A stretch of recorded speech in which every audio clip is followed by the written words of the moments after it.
Okay, Assalamualaikum and good morning. So thank you from Vino Company, Liwen and her friends lending us ultrasound machine. This touch screen. Yang kita punya semua button kan, boleh manipulate. So this one touch screen. Pause sikit.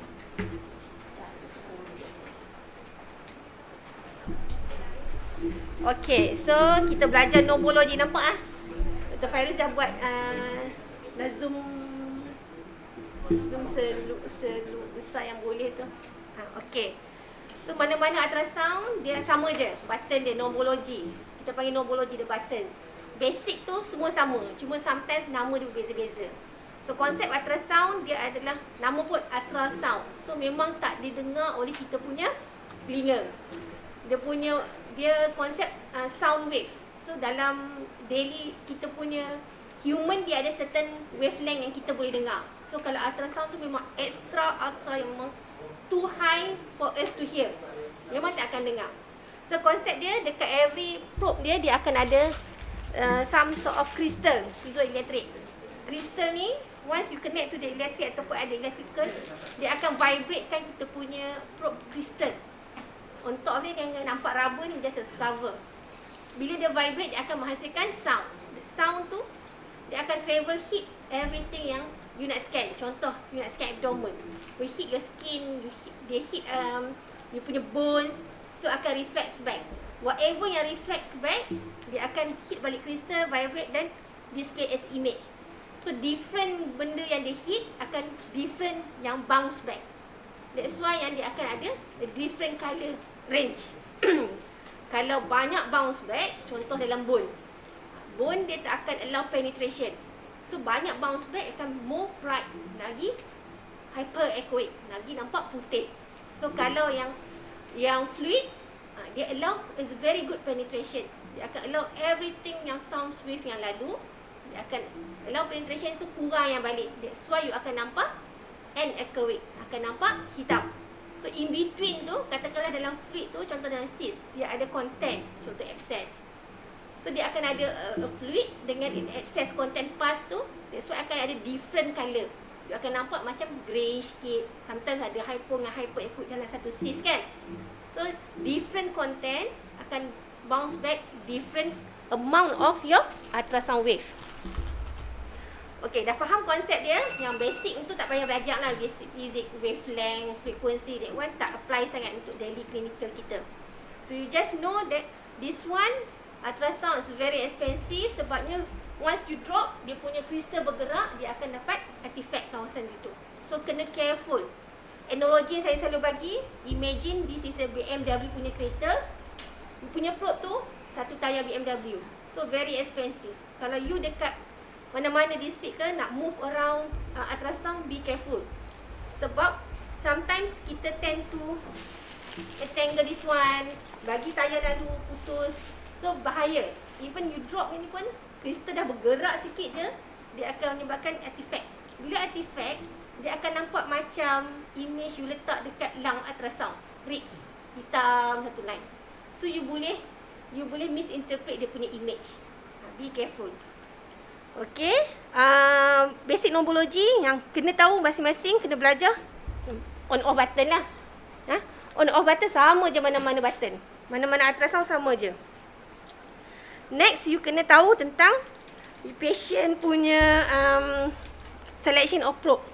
Kalau macam ni dekat touch screen, dia ada you punya probe selection. You boleh pilih you nak probe mana. Kalau dekat kita punya machine GE, ada dia tulis preset. Ada yang tulis exam. So depends. So kena know your machine. Itu satu. Next, kita kena tahu tentang freeze dengan unfreeze button. So this one freeze unfreeze button tu is just to allow us untuk scan ataupun when you freeze, you nak boleh buat measurement. Sometimes kita boleh patah balik. Nak tengok kita punya image cantik ke tidak supaya kita boleh komen. Tak adalah kita komen masa kita scanning. Kita boleh patah balik. Pun boleh juga.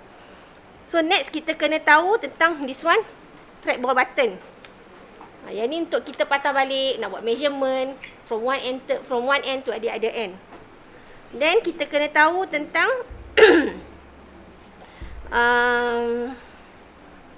measurement. Kalau mesin yang lama dekat green zone tu, dia kata caliper. So sama je, apa-apa yang nak measure. So kalau ni, selalunya dia akan keluarkan lot of measurement apa yang kita nak buat. Ada certain yang ada default setting, ada certain you nak tengok diameter saja. It depends dengan what you want to measure. And then you kena tahu tentang button gain dengan TGC. Gain ni actually dia akan adjust you punya brightness.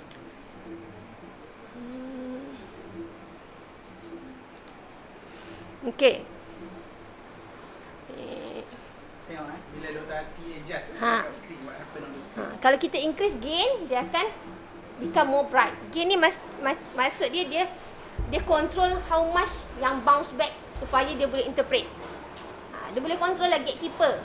Contoh kalau ada jam nak ke toll, so toll tu dia akan semua congest kan, macam bottleneck kat situ. So dia boleh control supaya apa yang keluar lepas tu interpretable. Kalau TGC pula, dia sama je macam game. Nama penuh dia time gain compensation, tapi dia control a specific area. The specific area dia nak nampak line hijau kat tepi tu. Ni kan saya tolak kan? Itu merujuk kepada line mana yang Dr. Ati tolak. Kita tengok TGC tempat kat atas tu. Tengok kat sini Dan tengok line tu bila Dr. Ati tolak. The specific area. Dan tengok dekat awak punya probe tu, putih hitam gitu. Dan kan? So TGC ni sometimes kita tak kacau, kita letak tengah-tengah. Dan kalau you punya image tu, you nak control dia punya brightness, specific area. So you control dia punya TGC button. If you want to overall punya image, you buat dekat gain. Gain sebenarnya kita boleh nampak dekat screen dia tulis GN. Kalau dekat sini tulis DG. Kalau mesin lain dia tulis GN. Depends dengan dia punya brand lah. Tak kisah, tapi dia akan nampak dekat situ. Dia apa yang Dr. Ati cakap, different brands will have different labeling. Layout lain sikit, tapi generally secara prinsip dia lebih kurang je. Okay, next adalah depth. Depth kita boleh tengok dekat bahagian tepi skrin belah kanan. Depth penting nak adjust kita punya image. Depth tu kalau a good image quality, you mesti at least 2/3 of your screen. Katakanlah you nak scan, you nak tengok especially pits. Dia punya organ kidney, liver kan very small. Kalau you normal depth yang macam dark, you akan nampak just above the screen. Nanti masa kita practice, kita tengok, kita adjust. So kena adjust depth accordingly. Jangan too deep or too shallow. At least kita boleh fokus ke tempat kita tu sebab kita nak interpret banyak benda kan. Depth ni tengok nombor tepi ni. Dia merujuk pada berapa cm kedalaman. So bila perasan Dr. Ati adjust, nampak tak number ni berubah. Sebab kadang kalau orang tak tunjuk, korang tak perasan pun sebab korang fokus dekat image kan tengah tu. Dan korang wonder why suddenly, bukanlah suddenly, why bila Dr. Ati buat cantik je, nampak elok je. Bila saya buat, tak nampak apa-apa. Ya, betul. Kadang-kadang orang kacau. Orang sebelum ni sambung orang lain punya kan. Orang tukar, orang tu sekali kenapa tak nampak. Sedangkan tak perasan ada orang change the depth. Okay, next adalah kalau in case you nak save the image. Save the image, save the button. Okay. Save the image. So kalau ikut depend dengan you punya brand lah. So dia akan ada save dengan save button, either you nak save the image ataupun save the clips. Itu usually you belajar dengan dia punya supplier tu. Okay, next adalah modes. Kita banyak kan, kita ada B, M, PW, CW. So dia punya definition dia, B tu adalah nama penuh bagi brightness. It's a 2D image, basic. Apa-apa kita nak sing, kita akan start B mode. Kalau M mode, yang macam atas ni, semua mesin akan sama je. M mode is a motion, movement. So dia akan beritahu kalau you scan, dia nak cakap kata, the thing that you are scanning is moving. Itu je. So B mode, dia kata ada benda dekat situ. M mode, the benda tu, the things is moving. Kalau CF, dia akan beritahu kata the moving object direction. Dia tak nampak kat sini. Direction maksudnya dia akan bagi colour. Dia akan nampak, kita selalu scan, kita letak CF tu, colour flow, kita nampak merah dengan biru kan. Tapi it doesn't represent blue is venous, red is arterial, bukan. It's just that anything move towards your punya probe is red. Kalau away from the probe is blue. Itu saja. BART, but kita panggil. So dia kan beritahu direction. Untuk PW dan CW ni advance. PW, CW is just to inform you the velocity, the speed. So dia ada certain modes tu akan beritahu you certain things. B mode kata benda tu ada kat situ. Any pathology semua kita akan komen dalam B mode. M mode dia akan tahu kata oh this thing is moving. CF the direction of the movement. CW dan PW is how fast dia bergerak, the speed. Kan different kan? Kalau you nak tengok benda-benda, you nak analyse benda-benda ni, you pilih modes yang sesuai. Itu saja nak beritahu. Yang lain tak payah tahu. Yang lain ni advance. You kalau you all punya level, just tahu B mode, M mode dan color flow. Certain machine dia tulis Doppler. It depends. Boleh? Okay Okay, next saya nak tentuh tentang you punya probe. Okay. Kalau you punya probe,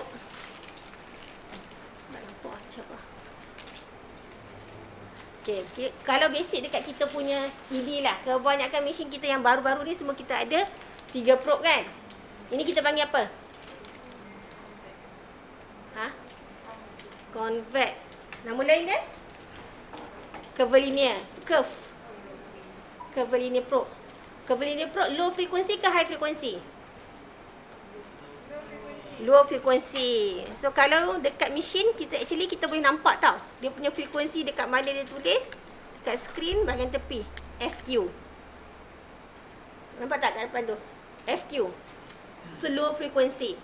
Katakanlah you guna linear probe, you akan nampak it's high frequency. You tengok FQ dia berapa? 10. So different probe akan ada different punya range. So curvilinear adalah yang low frequency because kalau low frequency bagus untuk yang deeper penetration, deeper structure. Kalau kita nak scan kita punya liver, kita punya kidney, it's a deeper structure. Especially kalau patient yang obese. So dia punya thickness of subcute dia kan tinggi, banyak. So bagus guna macam ni. Even kalau you nak buat cardiac untuk patient obese pun sometimes echo probe tak apa nampak jelas, boleh tukar kepada curvilinear. Katakanlah you are posted in klinik kesihatan ataupun hospital district, you are given a budget, small budget to buy ultrasound, pilih probe curvilinear, multi purpose. You nak buat granular setting pun boleh, you nak adjust, you nak tengok you punya cardiac, abdomen, untuk ONG, semua guna curvilinear. Kalau ada extra budget, baru beli at least cardiac probe ataupun you punya linear probe. Tapi sekarang kebanyakan dah murah, so boleh dapat 3 terus. So yang ni dia akan ada murah secara relatif Jadi murah bukan murah. Boleh beli DIY murah relatively compared to last time. It's still 2-3 bulan korang punya gaji lah. Saya kalau Dr. Fairul ni 2 bulan gaji tu macam 6 bulan gaji korang lah. Okay, lepas tu untuk probe dia akan ada dia akan ada landmark untuk aid your orientation dekat screen. Okay, landmark dia selalunya dia akan nampak line. So lepas ni tak payahlah letak gel tekan-tekan dekat mana right on left. Sama je. Okay, sekejap Ati tengok gel dulu. Gel tak empuk. Dia tak buat yang banyak. Guna air ni nampak line So you all pun dah aware kan, selalu dah guna kan. Dan kalau dekat line tu dia tally up dengan ni. Kalau Vino dia lambang daun ni. Lambang daun ni. Kalau korang tak tahu ni daun, mungkin korang kata print ke ataupun ingat mungkin kotoran dekat skrin ke, tapi ni lambang daun sebenarnya. Sebab kalau GE dia tulis GE. Kalau Migraine tulis M. Ini lambang Vino. Vino sebab lambang dia daun. So dia ada daun kuning di situ. Jangan ingat ada skrin rosak ke apa ke. Bukan artifact lah.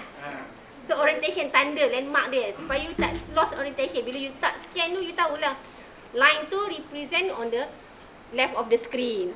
So bolehlah manipulate, tak kisah you nak letak macam mana. So nak tolong you punya apa.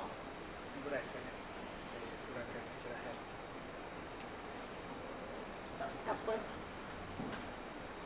Bolehlah nampak dalam tu. So tak perlulah dia kata nak letak, katakan macam ni kan, line dia belah kiri tangan saya. Tapi saya letak je belah kanan. So you tengok reflex dia punya image tu dekat nama daun ni, macam Dr. Fairuz kata ni, is represent dia punya dekat line punya probe. So lepas ni tak perlu tangan tu asyik duk kuih atas probe tu. Rosak probe nanti. Itu yang saya ajar. Jangan buat. Masalah. So dia default, dia akan whatever the line landmark tu represent dekat tanda dekat you punya screen. Okay, kalau curvilinear, you perasan tak dia punya image dia curve. Besar di depan, dia mencapah ke bawah. So this one dia punya depth tu ikut you punya adjustment. At least 2/3 of the screen. Okay. Untuk echo probe dia special sikit.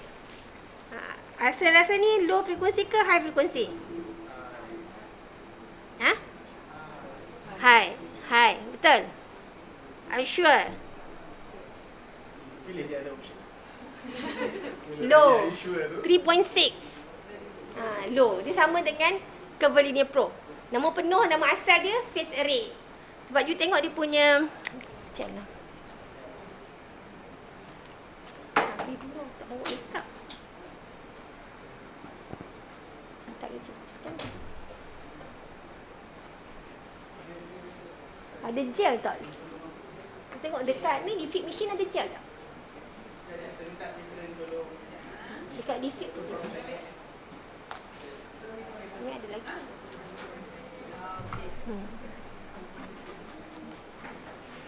Kalau echo probe phase array, dia daripada one end, dia akan pergi mencapah. Different. Tadi curvilinear, dia akan bentuk macam 4 segi juga kan, tapi mencapah. Jadi sebab memang one starting point dan mencapah. So phase array. Tapi kebanyakan kita guna untuk echo. So yang ni pun lebih kurang harga BMW jaga-jaga. Linear probe macam saya cakap tadi is a high frequency. So kalau high frequency is very good untuk superficial sahaja. Contoh you nak set granula ataupun you nak scan all the limbs, the knee, the joints. Bagus untuk guna linear probe. Sama juga dia akan ada landmark, line. Dia akan ada bulat. Yang kuning ni, kalau yang ni dia sampai dia 3, 4. Kalau yang sebelum tadi dia belas 15, 20. So basically the best is within this depth lah. Dia sub 10 cm punya kedalaman. Semua dah makan kan? So yang ni dia akan dah nama pun linear, dia akan jadi linear from the image. So orientation dia, this one dia akan, the landmark akan berada dekat left of the screen. Echo saja dia akan berada left ke right? Terbalik. Right ke left? Right. Right of the image lah. Echo default dia belah right. Kalau curvilinear semua left. Linear on the left. Supaya kita nak orientate kita punya image nanti senang. Kiri semua duniawi. Tapi actually kalau you tahu benda tu kat mana, right or left pun tak kisah. Make sure you punya anatomy tu betul. As long as you know your orientation. Itu yang penting sebenarnya. Okey, nobology ada apa-apa lagi nak tanya tak? Pasal butang-butang ada butang-butang. yang curious ke? Tak ada. Kalau tak lepas ni kita nak panggil model ni, kita nak scan. Dah buat sit up, push up semua dah kan? Dah. Dah ada bulu-bulu So, semua. in order to get a good image, satu you pilih appropriate probe. Appropriate probe maksudnya kalau you nak scan abdomen, pilih curvilinear dulu. Kalau you nak scan you punya superficial, you nak scan you punya, nak tengok abscess, collection swelling, tak payahlah pilih yang deeper punya probe. Nanti tak nampak image. Sebabnya kalau high frequency, maksudnya is better untuk a very superficial, a good resolution. Resolution maksudnya dia nak differentiate two things, is a two things beside resolution. Kalau yang deeper structure macam ni, yang low frequency, dia bagus, dia nak penetrate yang ke dalam, so dia akan lagi cantik untuk yang deeper structure. Yang superficial dia tak cantik sangat. Okay. So satu pilih probe. Satu lagi kita pilih modes yang betul. Kalau you nak tengok dia punya image tu 2D saja, pilih B mode. Kalau nak tengok motion, pilih M mode. Next you pilih appropriate window. Maksud katakanlah you nak scan kardiak, pilihlah kardiak, janganlah pilih abdomen. Sometimes kita buat fast kan, you buat abdomen, tapi nak tengok kardiak you tak tukar pun kardiak. Sometimes dia punya image tu tak cantik kalau you tak tukar you punya window. Next, adjust you punya depth accordingly. Lepas tu adjust you punya gain. Itu je nak buat. So tak adalah kita letak scan machine tu, komen je apa yang keluar dekat dalam image, tak, without adjusting anything. Kalau you dah biasa, selalunya at least you adjust depth pun. Oh dia ni pandai buat scanning, pandai dengan mesin. Biasa buat lah, nampak macam Adalah gaya style sikit. Biasa macam medical school lah. It's all about showmanship kan. Sedangkan ubah masuk patah balik pun sebenarnya pun tak kisah. Asalkan you boleh around with the buttons. Okay. So basic knowledge yang tak terasa tahu kan. So lepas ni jaga betul-betul. Kalau nak clean your probe, every time you use, freeze dulu. Supaya kita freezekan dia punya crystal supaya dia tak vibrate. Tu dah at least you punya lifelong of your probe tu okay. Dan satu lagi, jangan cuci dengan alkohol. Nanti you punya rubber kat sini akan lagi thinning, nanti lagi rosak. Cepat rosak. Jaga macam korang punya sendiri kan. Okay.